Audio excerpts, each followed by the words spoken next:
طواف کے بعد پانی نوش فرمایا. پھر حضور علیہ الصلوۃ والتسلیم نے حضرت علی سے فرمایا, علی وہ اوپر جو بت ہے, کعبہ شریف کے اوپر ایک بڑا بت تھا, اس کو بھی مسمار کرنا ہے. حضرت علی کہنے لگے, حضور آپ میرے کندھوں پر پاؤں رکھ کے اوپر چڑھیں, میں کھڑا ہوں گا تو آپ اس کو اتار دیجئے گا, توڑ دیجئے گا. سرکار کریم علیہ السلام نے ان کے کندھوں پہ پاؤں رکھے اور حضرت علی سے کہا آپ اٹھیں. حضرت علی سے حضور کے وزن مبارک اٹھانا مشکل ہو گیا. سرکار کریم علیہ الصلوۃ والتسلیم نے فرمایا, علی اب تم میرے کندھوں پہ پاؤں رکھو.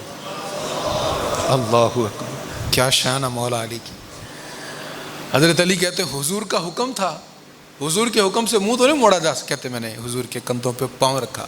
حضور علیہ السلام اٹھے.